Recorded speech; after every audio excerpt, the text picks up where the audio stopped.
you're a mom who likes to learn new things and maybe you follow some people on Instagram or TikTok or whatever it is, and a lot of you'll see recurring theme is like, "Ooh, do this fun thing with your kids so that they'll enjoy food," right? But if deep down you're like, "This is stupid. I'm miserable. Like, I hate doing this." That's not fun. Are mealtimes a serious struggle? Does your child eat a limited number of foods? Does your child eliminate entire food groups? Are you tired of waiting for them to just grow out of it? Welcome to How to Unpicky Your Picky Eater, where you'll learn strategies to help your picky eater expand their palate. With Christine Marati-Yoder, a pediatric feeding specialist, speech pathologist, mom of a child with feeding issues, and author of Mealtime Mindset. Let's get started. Here's Christine. Hi there. Welcome to another episode of How to Unpicky Your Picky Eater. And I am your host, Christine. And this month is all about fun. And I know that when you think of mealtimes, probably the last thing you are thinking about is the word fun. So, when I talk about fun and how to have fun with food and doing things with food for this month, I'm not just talking about making it fun for your kids. I'm talking about doing things that you are also going to have fun with. Because if you don't know me, my philosophy is really parent mindset has to shift along with child mindset to see success.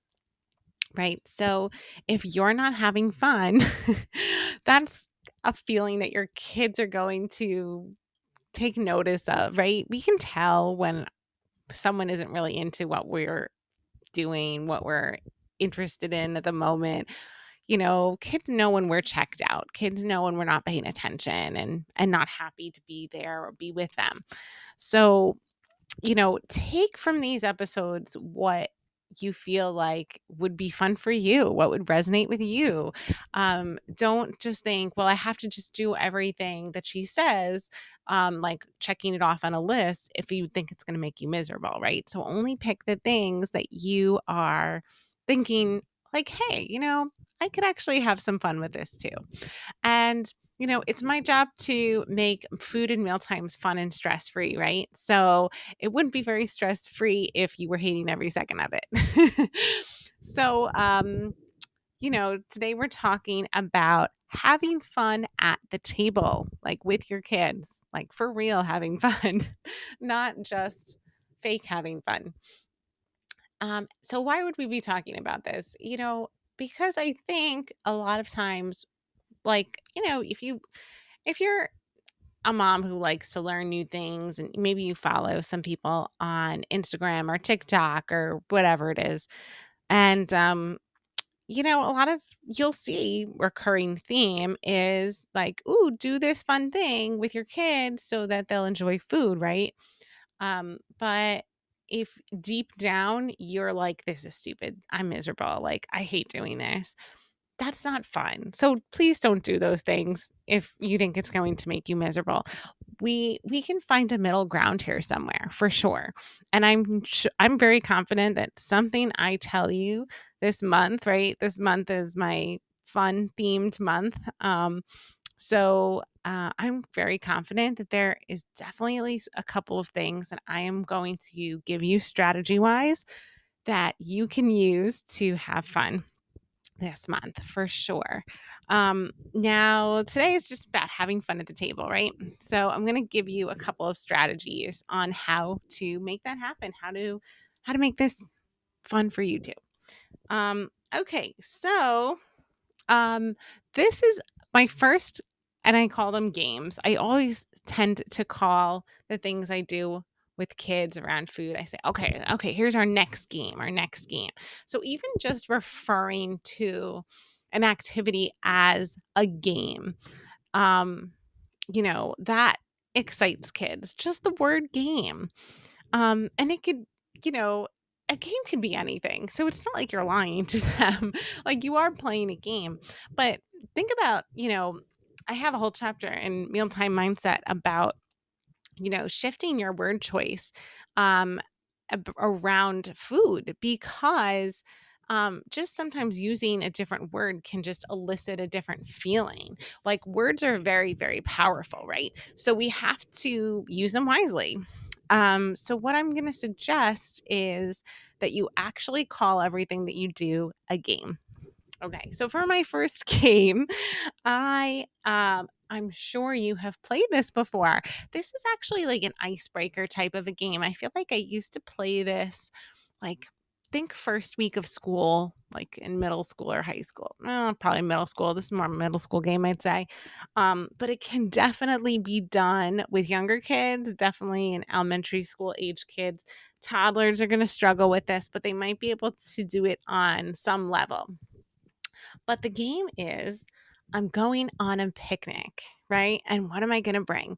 So it's just talking about food. So you might go through you this is a game where you go through the whole alphabet and you go around in a circle and you have to remember what everyone at the table has eaten. So it starts, I'm going on a picnic and I'm bringing, now you might stick to a theme. So you can stick to food, or, you don't have to stick to food, right? So this is a game to have fun at the table, right? Because we have to build positive associations with being at the table and eating meals together. And if in the past that has been stressful, we are reprogramming all of our minds, yours and your child's, to feel joy and happiness at this time. So, doing things like playing a game, right? So, I'm going on a picnic and I'm bringing, now I'm going to use food as an example, but you don't have to, like I said. I'm going on a picnic and I'm bringing an apple. Now, you'd go to the next person, they'd have to say, I'm going on a picnic and I'm bringing an apple and a banana. Okay. So then the third person, I'm going on a picnic and I'm bringing an apple, a banana, and a cantaloupe. Okay. So you get the idea, I think. So you go as far as you can until someone gets stumped and they don't remember. And that's sort of like the end of the game. But you don't have to make that the end of the game. There are no real rules here, people. Okay. We can make this as easy and fun as we'd like it to be. We can help them out. We can give them clues. We can just skip it and move past if you're having fun. No need to stress anyone out. We're not here to make people cry and call them losers, right? So it's not about winning the game. That's not the goal. It's just to do something enjoyable together, something silly, something that might make us laugh. So you can think of like silly things, like I'm going on a picnic and I'm bringing a slug, right? Like, what? Why would you bring a slug to a picnic? That doesn't seem like a good idea. Like, what would you want them to do there, right? You could have discussions about it. You can, just have fun with it. There's no rules here for this. The rule is to have fun, right? So however that looks for you is cool with me. Um okay, another game that you can play while at the table is making the alphabet out of food. So this works really well with things like spaghetti and pretzel sticks, like the not the swirly pretzels, but the pretzel sticks.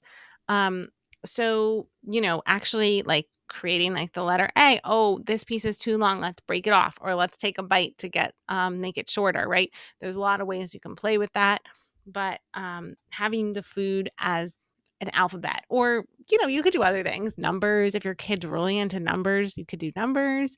You could make it into math problems, doing things like um, taking, like, I don't know, three pretzels plus two pretzels is what? Like, or you can do subtraction. That's good if you're working on taking bites and finishing your plate, which is, obviously in our picky plate course, it's like the last module. It's the last section where we talk about one bite to empty plate. Um, but something like that, where you're like actively trying to decrease the number of pieces of food on the plate. Let's do another one. Or would you rather? You can do would you rather have, and maybe it's like a crazy concoction like peanut butter and cotton candy or, marshmallows and eggs or, something crazy. Just like something funny, something that'll just make you and your kids laugh and something that will, bring smiles to the face, right? So you can go crazy and think silly on these games, okay? Um, Now I have a few more tips, but I'll pause and remind you that if you need more support in this area and you're not sure, or if you're not even sure if you need support, go on our website and take our quiz. It's less than 2 minutes and it will give you an idea on how many red flags your child has for food issues. So if you're not sure, definitely go on our website, foodologyfeeding.com, and take our quiz. We also have free webinars, tips, courses, and one-to-one help as well. And okay, so back to some more tips. Now, I Spy is a great game, and you can play this anywhere. You can play it at the grocery store. You can play it in your fridge, in your pantry. You can play it anywhere, and it might be I spy something orange, and you're looking around, and they have to look in the fridge for something orange, or look in your pantry. It's just a game that you can play around food, right? At the grocery store, at a restaurant, at a farmer's market. You can play it anywhere, right? So that's a great fun game. And very similar to that would be bingo. Again, at the grocery store, in the pantry, at the farmer's market, in the fridge. Those all work. And we do actually have a freebie of bingo. I think the easiest way to get it right now is through our Instagram page, which is at Foodology Feeding. There is a link tree there where you can or get the freebie. We also have like a little section at the top that says freebies. If you click into that, you will see the bingo game, and there's a link right there to download it for free. So you can get that. And my last tip is guessing the sound. So you might put some food in a, small container that they can't see through, and they have to guess what is in there, what makes that sound, or somehow guess the food. Like maybe you can give them a hint and, after, a certain number of clues, you reveal what it is, or they have to guess it. But something to that effect where there's something, some food item that you have hidden, and they have to take a guess on what it might be, based on either a clue you give them or listening to it shake around in a little small container or baggie. Doesn't sound like there's a bunch of small things or one big thing, or you could just give clues like, oh, it's something that grows in the dirt, or it's something you'd find on a big tree. Different fun things, fun facts about food. You could easily Google if you're not sure about that, but you can even make it into an educational type of a game, right? So those are my super fun tips. And I hope you enjoyed listening to this podcast episode and you got a lot of value out of it. If you did, please take a moment to rate, review, and subscribe. We really appreciate all of those small actions. It definitely helps. Don't forget to visit our website, Foodology Feeding, for more support on this very important topic. And just a reminder that you have the power within yourself to change meal times around. Just take it one step at a time, and even one small action today to work towards making food a little bit more fun. So thanks again for joining, and I'll see you again next week with some more fun tips. Thank you for listening to How to Unpicky Your Picky Eater. To learn more about achieving your child's feeding goals, check out Christine's website at foodologyfeeding.com. And be sure to tune in next time to How to Unpicky Your Picky Eater.